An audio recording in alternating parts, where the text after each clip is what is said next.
This modern physics lecture is on the Standard Model.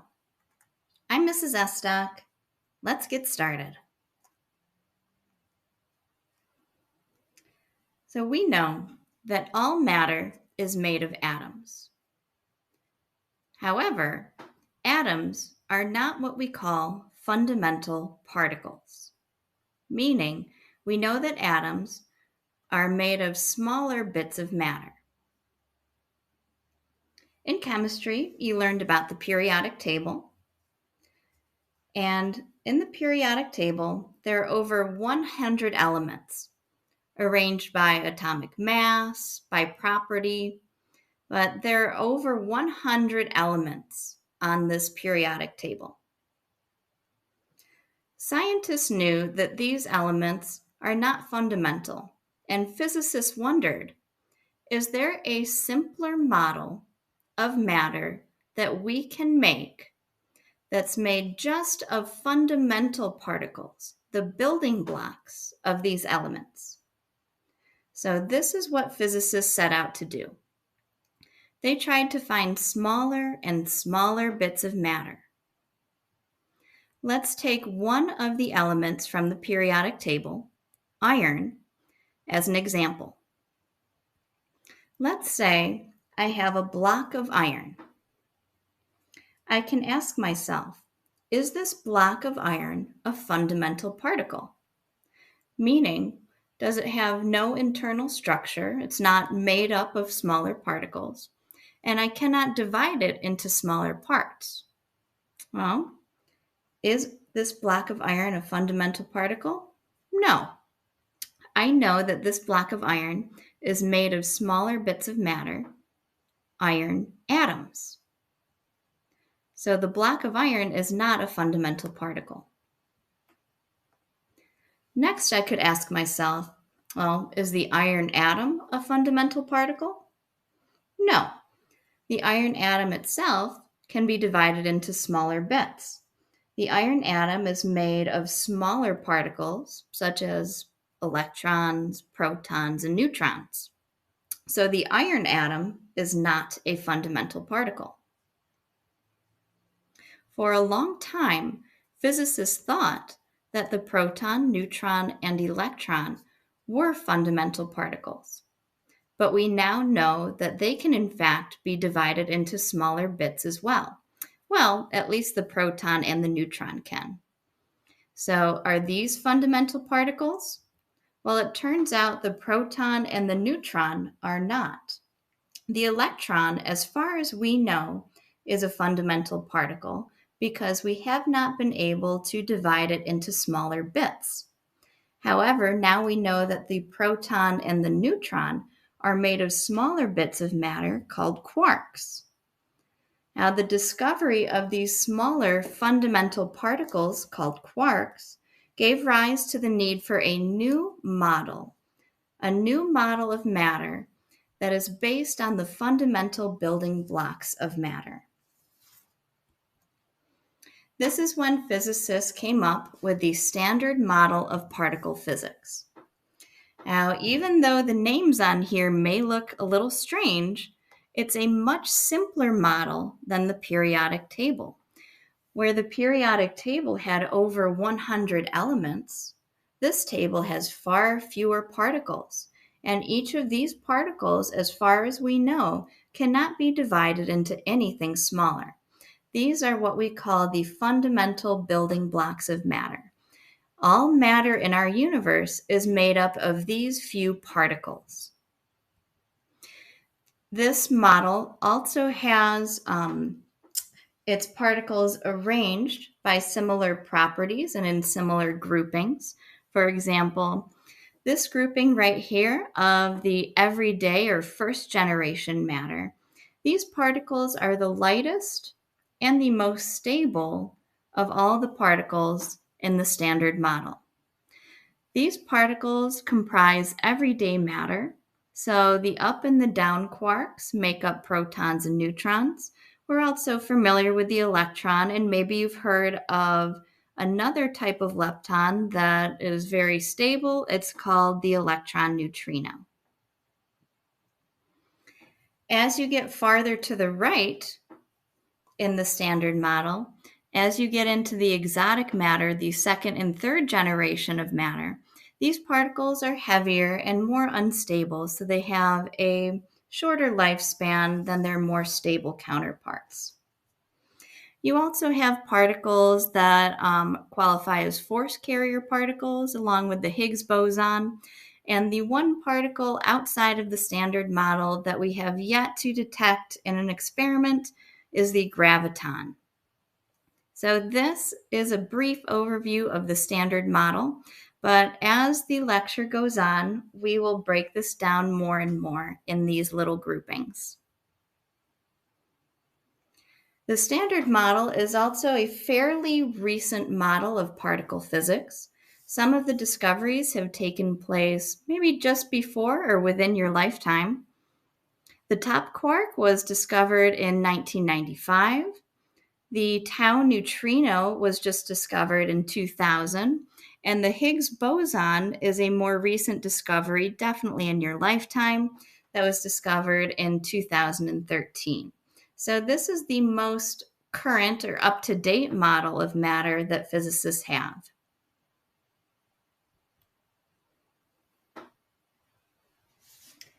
To start with, to understand the Standard Model, let's make sure we understand how matter is classified. Matter, or anything that has mass and takes up space, is divided into two categories. Matter either qualifies as being a hadron or a lepton.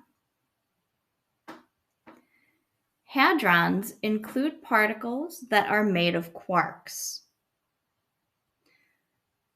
These 6 particles on the Standard Model are quarks. You have the up and the down quark, the charm and strange quarks, and the top and bottom quarks. When these quarks combine together to make a particle, we call that particle a hadron. The second category of matter are leptons. Leptons by themselves are fundamental particles, so they do not combine together to make other particles.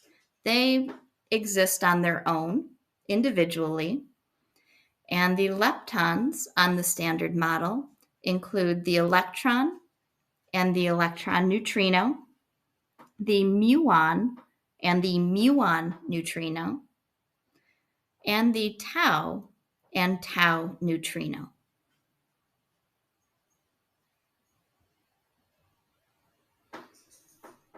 Leptons are fundamental particles that do not have internal structure, meaning they're fundamental particles that we cannot break into smaller bits of matter. These leptons exist on their own. They do not combine with other particles. On the Standard Model, the leptons on the left-hand side are smaller in mass and more stable. They're the first generation leptons. And as you go from left to right on the Standard Model, you move toward particles that have a larger mass and that are more unstable. The top 3 leptons all have the same electric charge. The electron, muon, and tau all have an electric charge of -1 elementary charge, or -1 E. The bottom 3 leptons, the neutrinos, are all neutral. They all have an electric charge of 0.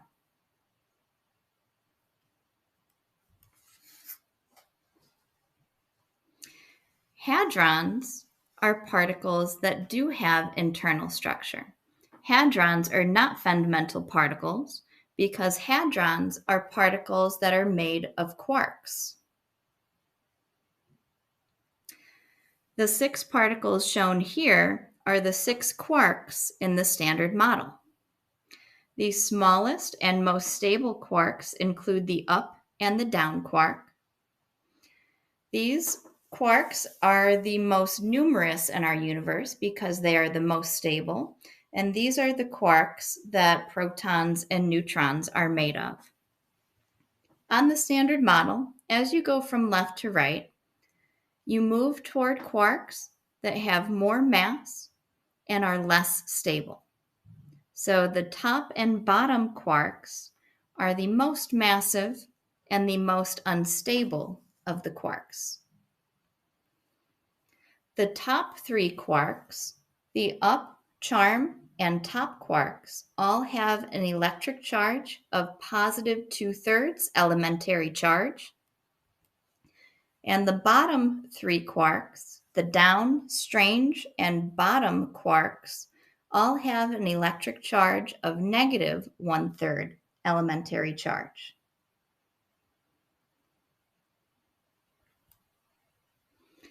Since hadrons themselves are not fundamental particles, we can take hadrons and we can categorize them in two different ways. Hadrons can either be baryons, particles made of three quarks, which include protons and neutrons, or hadrons can be mesons. Mesons are made of one quark and one antiquark, which is the antiparticle of the quark. Mesons are highly unstable particles. For example, the pion, the pi plus, is made of one up quark and one anti-down quark.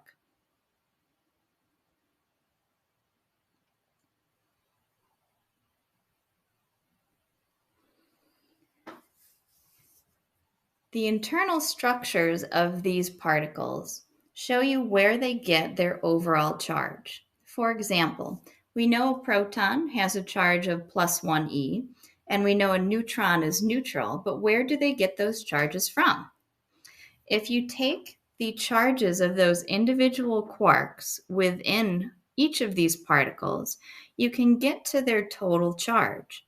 For example, if a proton is made of two up quarks and one down quark, each up quark has a charge of positive 2/3, and the down quark a charge of negative 1/3.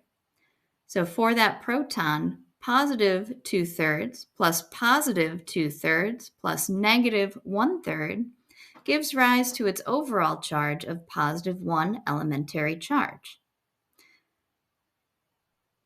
The neutron as well has an overall charge determined by the quarks that it's made up of. So if a neutron is made of one up quark and two down quarks, positive 2/3 plus negative 1/3 plus negative 1/3 gives an overall charge of 0 or neutral. In addition, the pion, being made of one up quark and one anti-down quark, has an overall charge of +1e because the up quark has a charge of positive 2/3 e, and the anti-down quark has a charge opposite of its regular matter counterpart. So if a down quark usually has a charge of negative 1/3 e, the anti-down has a charge of positive 1/3 e.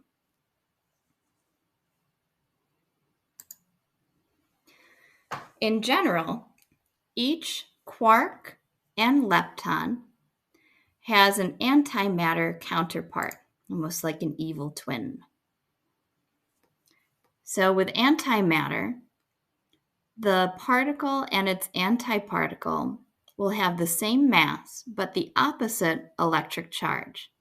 There are some other differences as well along with that, but you really just need to know that it will have the same mass and opposite charge. For example, a regular up quark has a charge of positive 2/3, but an anti-up quark has a charge of negative 2/3.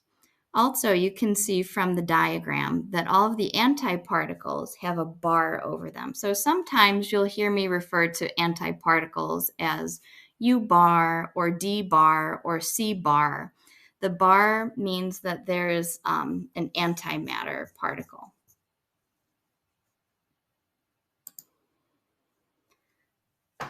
So if we have, let's say, an antiproton, that antiproton is going to have a similar structure to a regular proton, but it'll be antiparticles combined together. So this would qualify as a baryon, antibaryon, I suppose, that's made of an anti-up, and anti-down, giving an overall charge of -1 elementary charge. So it has the same mass as a regular proton, but the opposite charge of a regular proton. This table for the classification of matter, as well as the charges and symbols for the quarks and leptons, are located in your reference table.